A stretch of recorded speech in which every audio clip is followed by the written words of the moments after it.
رابطہ کر لیجیے۔ اور ایک سوال، میت کو دفن کے بعد جماعت کے ساتھ دعا ہے؟ میت کے دفن کے بعد اللہ کے نبی نے حدیث میں فرمایا کہ مردے سے سوال ہو رہا ہے، اس کے لیے دعا کرو۔ تو سب لوگ دعا کریں گے، لیکن اجتماعی شکل نہیں ہونی چاہیے۔ اجتماعی کا مطلب یہ کہ ایک آدمی دعا کرے، باقی سب لوگ آمین کہیں، اس کو دعا میں فالو کریں، یہ نہیں۔ ہاں، سارے لوگ ایک ہی ٹائم اگر دعا کر رہے ہیں تو کوئی حرج کی بات نہیں، کیونکہ دفن کے بعد دعا کا ثبوت ہے، نبی نے دعا کا حکم دیا ہے۔ مگر اجتماعی شکل دینا اگر نبی سے ثابت ہوتا تو حدیثوں میں ذکر ہوتا۔ حدیثوں میں یہ ذکر نہیں ہے کہ نبی دعا کر رہے ہیں باقی صحابہ آمین بول رہے ہیں، تو یہ شکل نہیں ہونی چاہیے، واللہ اعلم۔ اب مٹی دینے کے لیے مثلا 5000 آدمی آئے ہیں تو سب کو مٹی دینا ضروری ہے؟ کوئی ضروری نہیں ہے، کوئی ضروری نہیں ہے، بلکہ مٹی دینے کی الگ سے کوئی فضیلت بھی نہیں ہے۔ حدیث میں یہ آیا ہے کہ اگر کوئی صرف جنازہ پڑھ کے چلا جاتا ہے تو اس کو 1 قیرات ثواب ملتا ہے، اور کوئی دفن میں بھی دفن تک شامل رہتا ہے جنازے میں تو اس کو ڈبل قیرات کا ثواب ملتا ہے۔ مٹی آپ دے دیں اچھی بات ہے، مٹی نہیں دیتے ہیں کوئی گناہ کی بات نہیں، کوئی حرج کی بات نہیں، واللہ اعلم بالصواب۔ اللہ سے دعا ہے رب العالمین ہم سب کو نیک عمل، اچھی سمجھ کی توفیق عطا فرمائے۔ حالانکہ لڑکوں کے ساتھ گندی گندی باتیں ہو رہی ہیں، ماما کے لڑکے کے ساتھ عجیب و غریب باتیں ہو رہی ہیں، کوئی فرق نہیں ہے محرم اور غیر محرم کا۔ تو اللہ نے کہا کہ خبردار فواحش کے قریب مت جاؤ۔ اسی لیے اللہ کے نبی کہتے ہیں کہ ابن آدم کے تمام پارٹس آف باڈی میں جتنا زنا اللہ نے لکھ دیا ہے، ابن آدم اتنا زنا کرتا ہے۔ آگے اللہ کے نبی نے اپنی بات کو کلیئر کرتے ہوئے فرمایا العینان زناہما النظر، آنکھوں کا زنا گندی چیزوں کو دیکھنا ہے، والأذنان زناہما الاستماع، اور کانوں کا زنا گندی چیزوں کو سننا ہے، والید زناہا البطش، ہاتھوں کا زنا غلط چیزوں کو ٹچ کرنا ہے، والرجل زناہا الخطا، اور پیروں کا زنا غلط چیزوں کی طرف چل کے جانا ہے۔ اللہ معاف کرے، آج ہمارے نوجوانوں میں اکثریت آنکھوں کے زنا، کانوں کے زنا، ہاتھوں کے زنا میں مبتلا ہے میرے بھائی، اور اس کا انجام یہ ہے کہ شادی ہوتی ہے اور انسان اپنی بیوی کے حقوق ادا کرنے کے قابل نہیں ہے۔ جگہ جگہ نقلی حکیموں کے ایڈ لگے ہیں، مردانہ بیماریوں کا علاج کرانے کے لیے حکیموں کے ایڈ لگے ہوئے ہیں۔ حکیموں کی بڑھتی ہوئی یہ کثرت اور نوجوانوں میں پائی جانے والی یہ بیماریاں یہ بتا رہی ہیں کہ یہ گندے کام ہمارے نوجوانوں کو تباہ کر رہے ہیں۔ تو یہ 4 چیزیں اللہ تعالیٰ نے سورہ انعام کی آیت نمبر 151 میں بیان کی۔ اس کے بعد 5ویں چیز وَلَا تَقْتُلُوا النَّفْسَ الَّتِي حَرَّمَ اللَّهُ إِلَّا بِالْحَقِّ، اور خبردار کسی نردوش کی ہتیا مت کرنا، کسی ایسے انسان کی جان مت لینا جس کی جان لینے کا تم کو ادھیکار نہیں ہے۔ میڈیا والوں تک اگر بات پہنچے تو پہنچا دینا۔ رات دن تم اپنے چینلوں پر بیٹھ کر ایسے نوجوانوں کو پکڑ کر کے لاتے ہو جو پتہ نہیں کبھی مسلمان تھے کہ نہیں تھے، ان کو تم ایکس مسلم بتاتے ہو، اور ان نوجوانوں کو بٹھا کر کے جب وہ اسلام کو گالی دیتے ہیں، قرآن کو گالی دیتے ہیں، نبی کو گالی دیتے ہیں، تو میڈیا والے بڑے خوشی خوشی اس کو شیئر کرتے ہیں، اور اسلام کا ڈیفنس کرنے کے لیے ایسے داڑھی اور ٹوپی والوں کو بلایا جاتا ہے نیوز چینل پر جن کو کچھ آتا جاتا نہیں ہے، 1500 روپے کے لیے وہ چینل پہ جاتے ہیں اور اپنی بھت کرواتے ہیں اور اسلام کو اپمانت کرواتے ہیں۔ میڈیا والوں اگر دم ہے اور ہمت ہے تو کبھی اپنے چینلوں پر ان مسلمانوں کو بھی لاؤ جو کبھی غیر مسلم تھے اور اب انہوں نے اسلام قبول کیا، ذرا ان سے بھی پوچھو کہ انہوں نے دوسرے مذہب میں کیا کمی دیکھی اور اسلام کے اندر انہوں نے کیا خوبی دیکھی۔ اور ہمارا عقیدہ سن لو، ہم اپنے آپ کو اس لائق نہیں سمجھتے کہ ہم اسلام کو بچا سکیں۔ دنیا والے اپنے دھرم کو بچانے کے لیے یاترائیں نکالیں، اپنے دھرم کو بچانے کے لیے جلوس نکالیں، مسلمان کو اپنے دھرم کو بچانے کے لیے کوئی جلوس نکالنے کی ضرورت نہیں ہے۔ یہ ہمارا دھرم نہیں ہے، اٹس ناٹ اور ریلیجن، یہ ہمارا دین نہیں ہے، یہ اللہ کا دین ہے۔ اور شاعر کہتا ہے نور خدا ہے کفر کی حرکت پہ خندہ زن، پھوکوں سے یہ چراغ بجھایا نہ جائے گا۔ جتنا اسلام کو دباؤ گے اتنا اسلام اور ابھرے گا. اور قرآن کہتا ہے یریدون لیطفئوا نور اللہ بافواہہم واللہ متم نورہ ولو کرہ الکافرون.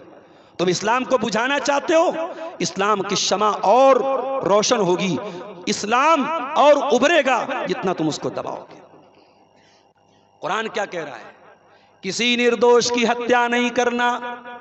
سورہ انعام کی آیت نمبر 151 ہے. اللہ 10 باتوں کا حکم دے رہا ہے اور 10 باتوں میں یہ 5ویں بات ہے don't murder any one, don't کل اینی ون. کسی کی ہتیا نہ کرنا، کسی کو قتل نہ کرنا.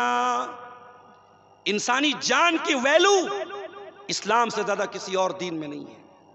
اگر کسی نے کسی کا مرڈر کر دیا اور جس کا مرڈر کیا ہے وہ بے قصور تھا تو اسلام میں سزا کیا ہے؟ قاتل کی سزا قتل ہے. اور اسلام میں اس سزا کو قصاص کہا گیا. جس دیش میں، جس علاقے میں، جس شہر میں یہ قانون لاگو ہو جائے کہ قاتل کی سزا قتل ہے، وہاں چلتی گاڑیوں میں گولیاں نہیں چلیں گی. آپ کے بہار میں الیکشن کے دوران گولیاں چلی ہیں اور لوگوں کو قتل کیا گیا ہے. جان سستی ہو چکی ہے میرے بھائیوں. چند روپیوں کے لیے کوئی بینک سے 1 لاکھ روپیہ نکالتا ہے، گنڈے اس کا روپیہ لینے کے لیے اس کی جان مار دیتے ہیں. انسانی جان اتنی سستی ہو چکی ہے. اسلام میں جان بہت قیمتی ہے میرے پیارے ساتھی. تم کہتے ہو اسلام آتنکواد سکھاتا ہے. ارے اسلام دین رحمت ہے اور میرے نبی رحمت للعالمین ہیں اور میرا رب رحمان اور رحیم ہے اور میرے دین میں آتنکواد کے لیے کوئی جگہ نہیں. اس کے بعد آیت نمبر 152 کی طرف آ جائیے. 5 چیزیں ہو گئیں.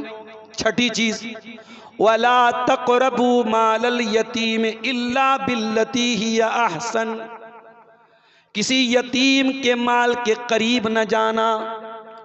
کوئی بچہ جو اناتھ ہو گیا ہو، جس کے پتا کا انتقال ہو گیا ہو، جو بیچارہ یتیم ہو گیا ہو، اس کی پراپرٹی کو، اس کی زمین کو، اس کی جائیداد کو، اس کے پیسے کو ہڑپنے کی کوشش نہ کرنا. یہاں تو ہمارا حال یہ ہے، کشتی ہماری ڈوبی، پانی جہاں پہ کم تھا، ہم کو تو اپنوں نے ہے لوٹا، غیروں میں کہاں دم تھا. بھتیجا یتیم ہوتا ہے، اس کی زمین اور جائیداد پر سب سے پہلے چچا جو ہے ناک کی طرف فن مار کے بیٹھ جاتا ہے. آج یتیم کا حق پہلے اس کے اپنے مارتے ہیں، اس کے گھر والے اس کا حق مارتے ہیں. اور کتنے بے غیرت ایسے ہیں یتیم کے مال پہ پیسہ منگاتے ہیں اور اپنے پیٹ میں بھرتے ہیں. ایسے حرام خوروں کے لیے قرآن کی آیت موجود ہے ان الذین یأکلون اموال الیتامی ظلما انما یأکلون فی بطونہم نارا. جو یتیم کا مال کھائے گا ناجائز طریقے سے، وہ اپنے پیٹ میں جہنم کی آگ بھرے گا. اگر آپ کوئی یتیم خانہ چلاتے ہیں، کوئی ادارہ چلاتے ہیں، کوئی بنات چلاتے ہیں جہاں یتیم لڑکے پڑھتے ہیں، یتیم لڑکیاں پڑھتی ہیں، ان کے نام پہ چندہ لے رہے ہیں، ان کے نام پہ دان لے رہے ہیں، بہت ہوشیار رہنا، بہت خبردار رہنا، بہت الرٹ رہنا، ایک ایک پائی کا حساب رکھنا، ورنہ قرآن کی آیت یاد رکھنا ان الذین یاکلون اموال الیتامی ظلما. جو یتیم کا مال ظلم کر کے کھائے گا انما یاکلون فی بطونہم نارا، وہ اپنے پیٹ میں جہنم کی آگ بھرے گا.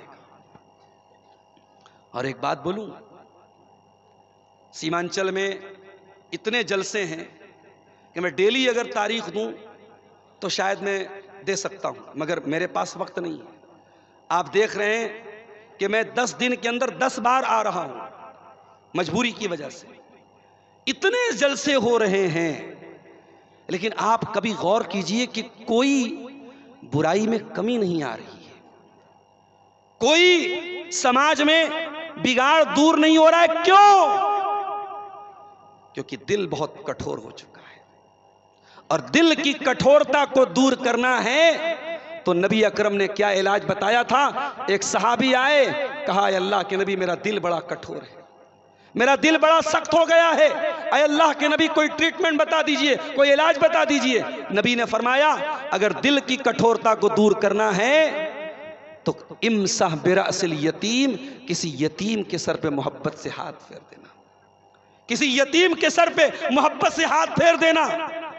اسی کٹیہار کے کولاسی چوک میں ایک صاحب سے ہماری ملاقات ہوئی، اپنے تمام بیٹوں بیٹیوں کو وہ علم دین سکھا رہے ہیں اور 3 یتیم بچیوں کو بھی الگ سے وہ دین کی تعلیم دے رہے ہیں. بہت ارب پتی نہیں ہے، کھرب پتی نہیں ہے، لیکن میں سمجھتا ہوں کتنے بڑے کلیجے کی بات ہے. آج ہمارے یہاں کتنے کروڑ پتی ہیں، ان کو یہ توفیق نہیں ہوتی، حرام چیزوں میں خوب پیسہ بہاتے ہیں۔ ارے ہو سکے تو کسی یتیم کو پال لو، ہو سکے تو کسی یتیم بچے کی پڑھائی اپنے ذمے لے لو۔ میں خود مدرسے میں پڑھاتا ہوں اور میں جانتا ہوں کتنے بچے ہوتے ہیں جو بیچارے غریب ہوتے ہیں، یتیم ہوتے ہیں، صرف اپنے فیملی بیک گراؤنڈ کی وجہ سے، اپنے غریب ماں باپ کی وجہ سے، یا فیملی میں کوئی نہیں ہے اس وجہ سے بیچارے پڑھائی چھوڑ دیتے ہیں۔ میرے بھائیوں، اگر دان کرنا ہے، اللہ کی راہ میں دینا ہے، مسجدیں بنواؤ، مدرسے چلاؤ، لیکن دان اور خیرات کا ایک ذریعہ یہ بھی ہے کہ آپ یتیموں کا خیال کرو، کسی یتیم کی پرورش اپنے ذمے لے لو۔ تو یہ ہو گئی چھٹی چیز۔ 4 چیز اور بیان کرنی ہے۔ اس کے بعد فرمایا وَلَا تَقْرَبُوا مَالَ الْيَتِيمِ إِلَّا بِالَّتِي هِيَ أَحْسَنُ حَتَّى يَبْلُغَ أَشُدَّهُ، یتیم کے مال کے قریب نہ جانا جب تک وہ یتیم بالغ نہ ہو جائے۔ جب یتیم بالغ ہو گیا، جوان ہو گیا، اپنے پیروں پہ کھڑا ہو گیا، اس یتیم کا مال اس کے حوالے کر دینا، اس کے مال میں ہیر پھیر نہ کرنا، اس کے مال میں کوئی 420 نہ کرنا۔ اس کے بعد 7ویں چیز فرمایا وَأَوْفُوا الْكَيْلَ وَالْمِيزَانَ وَأَوْفُوا الْكَيْلَ وَالْمِيزَانَ بِالْقِسْطِ، اور جب سامان تول کے دینا اور ناپ کے دینا تو برابر برابر تول کے دینا۔ کسی کے ساتھ بے ایمانی نہ کرنا، کسی کے ساتھ انیائے نہ کرنا۔ اگر تم بزنس کر رہے ہو، کاروبار کر رہے ہو، کسی کو نقلی مال نہ بیچنا، کسی کے ساتھ دھوکہ دھڑی نہ کرنا، ناپ اور تول میں کوئی کمی و کوتاہی نہ کرنا۔ میرے پیارے بھائیوں، آج بھارت کی سرزمین پر حالات ہمارے لیے تنگ ہو رہے ہیں، مشکلیں ہمارے لیے کھڑی ہو رہی ہیں، مگر اللہ کا قرآن ہم کو راستہ بتا رہا ہے۔ اتنی مشکلوں کے باوجود ہے مسلمان، تیرا قرآن تجھے طریقہ بتا رہا ہے کہ تجھے بے ایمان نہیں بننا ہے، تجھے ایماندار بننا ہے، تجھے ناپ تول میں کمی کرنے والا نہیں بننا ہے، صحیح ناپ تول کرنے والا بننا ہے۔ تیرا کاروبار اتنا ٹرانسپیرنسی والا ہو، اتنا صاف ستھرا ہو کہ غیر مسلم بھی تجھ سے کاروبار کرنے کے لیے آگے بڑھے اور دنیا تیری ایمانداری کی تعریف کرے۔ اس کے بعد فرمایا لا نکلف نفسا الا وسعها، اور اے میرے بندو، تم جب کوئی سامان ناپ تول کے دینا اپنے حساب سے پوری کوشش کر لینا، لیکن اگر تم چاول بیچ رہے ہو اور 2-4 دانے چاول کے کسٹمر کو تم نے کم دے دیے، تم نے کچھ کمی اور بیشی کر دی، تو ایک دانے کا ہم حساب نہیں لیں گے۔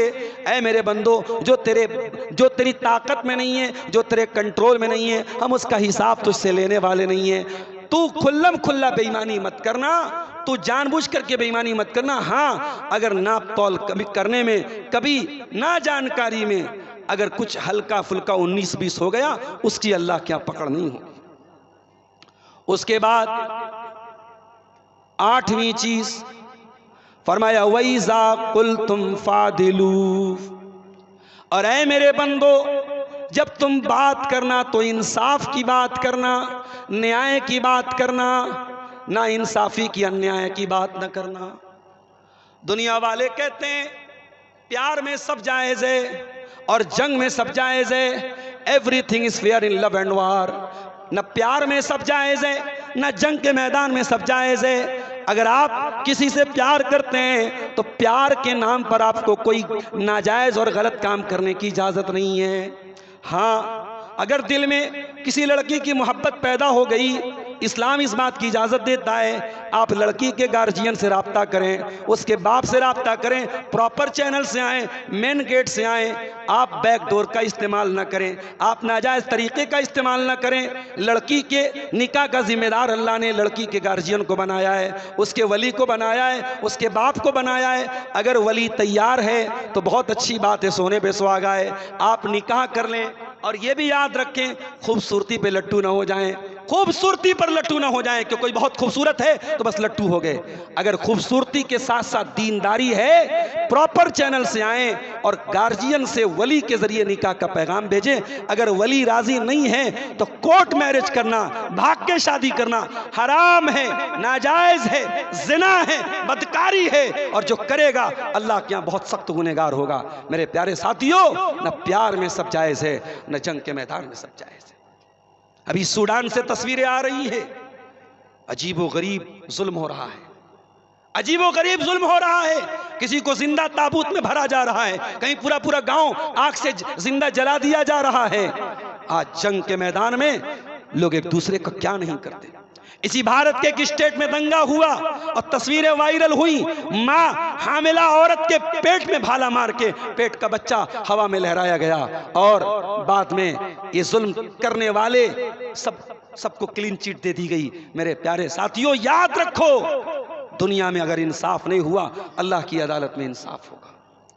اسلام اپنے دشمن کے ساتھ بھی ہمیں انیائے کرنے کی تعلیم نہیں دیتا. اللہ قرآن میں کہہ رہا ہے وَإِذَا قُلْتُمْ فَعْدِلُوا، جب بات کرو تو نیائے کی بات کرو. اسی کٹیہار سے میرے پاس یہ بھی فون آیا، مولانا صاحب پنچایت کرنے والے کو اپنے پچ میں فیصلہ کرنے کے لیے بیک ڈور سے پیسہ دیا جاتا ہے، رشوت دی جاتی ہے، اور جو زیادہ تگڑا ہوتا ہے، زیادہ مضبوط ہوتا ہے، کچھ پنچایت کرنے والے اس کے حق میں فیصلہ کر دیتے ہیں. یاد رکھیں، ایسے بے ایمان پنچایت کرنے والے پنچ اور سردار، یہ پنچایت کی کرسی، یہ سردار کی کرسی، یہ فیصلہ کرنے والے کی کرسی قیامت کے دن تیرے لیے جہنم کی کرسی بنے گی.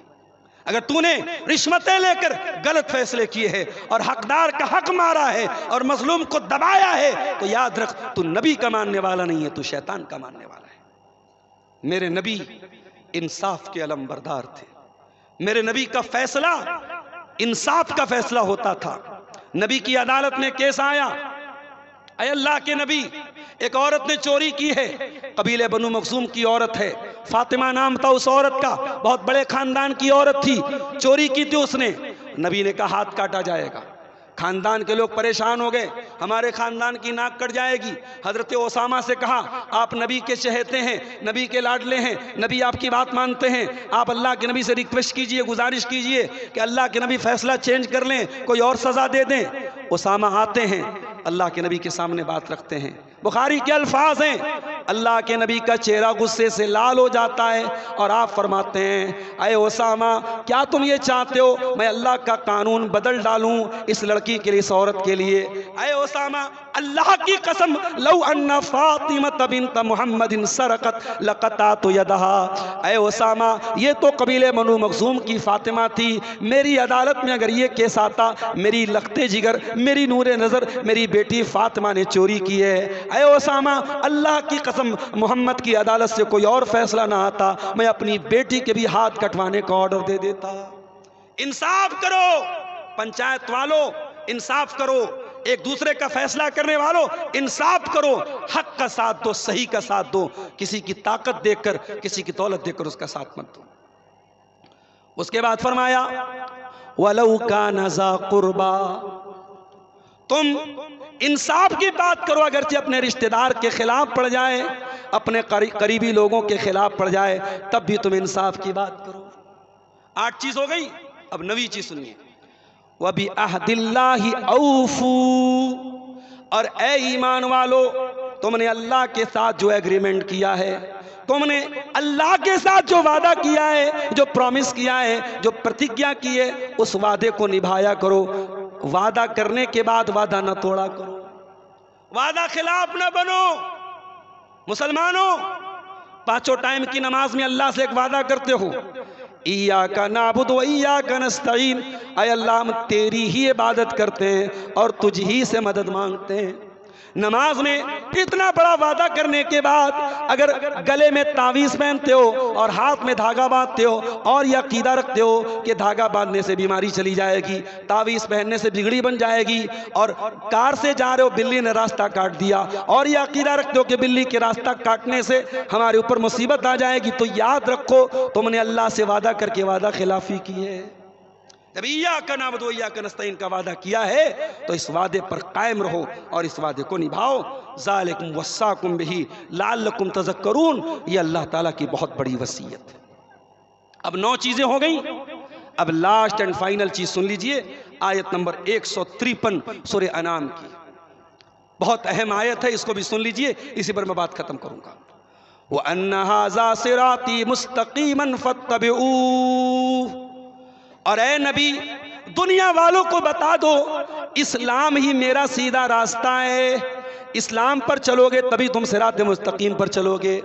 اے ایمان والو، اے دنیا والو، اسی راستے پر تم کو چلنا ہے، اسی ہائی وے پر تم کو چلنا ہے، اسی راستے پر تم کو چلنا ہے. وَلَا تَتَّبِعُوا السُّبُلَ، دوسرے راستوں پر نہیں چلنا. فَتَفَرَّقَ بِكُمْ عَنْ سَبِيلِهِ، ورنہ دوسرے راستے تم کو اللہ کی راہ سے بھٹکا دیں گے. اللہ کی راہ پہ چلو، اور وہی راستہ نبی کا راستہ ہے، اور وہی راستہ صحابہ کا راستہ ہے. اور اللہ کی قسم اہل حدیث کی دعوت اسی راستے کی طرف ہے. ہم نے کبھی نہیں کہا ہمارے علماء جو کہتے ہیں وہ آپ مان لو. ہم نے کبھی نہیں کہا ہمارے ائمہ کی طرف آؤ، ہمارے علماء کی طرف آؤ. ہم نے جب بھی دعوت دی ہے قرآن و حدیث کی دعوت دی ہے، اور یہ ہمارے اسٹیج سے اس کی مثالیں قائم ہوئی ہے. اگر کسی ایک عالم نے قرآن و حدیث کے خلاف کوئی بات بیان کی ہے، دوسرے عالم نے تردید کی ہے. ابھی مجھے کسی نے بتایا کہ کہیں کسی نے تقریر میں کہا کہ ختنہ کی دعوت حرام ہے. یہ حرام کا لفظ اگر کوئی استعمال کرتا ہے مناسب بات نہیں ہے. جو کہ بات آئی ہے اس لیے میں بات بتا رہا ہوں کہ ختنہ کی دعوت کے بارے میں زیادہ سے زیادہ یہ لفظ استعمال کرنا چاہیے، بہتر نہیں ہے، مناسب نہیں ہے، کیونکہ اللہ کے نبی سے کوئی صحیح حدیث میں ثبوت نہیں ملتا. نبی کے زمانے میں لوگ اپنے بچوں کا ختنہ کرواتے تھے. اگر دعوت سنت ہوتی تو نبی سے ثابت ہوتی، کوئی صحیح حدیث سے ثابت نہیں ہے. لیکن اس کو حرام نہیں کہا جا سکتا. اگر کوئی یہ دعوت دے رہا ہے اس کو ہم بہتر نہیں مانتے ہیں، سنت نہیں مانتے، مگر حرام بھی کہنا یہ زیادتی کی بات ہے میرے پیارے ساتھی. اسی طریقے سے آپ کے علاقے میں نے سنا ہے عقیقہ لوگ کرتے ہیں، بڑے جانور کا عقیقہ کر دیتے ہیں، بڑے جانور میں حصہ لے کر کے عقیقہ کر رہے ہیں. یہ بھی غلط ہے. عقیقہ کے سلسلے میں کہیں کوئی ثبوت نہیں ملتا کہ بڑے جانور کا عقیقہ کیا جائے.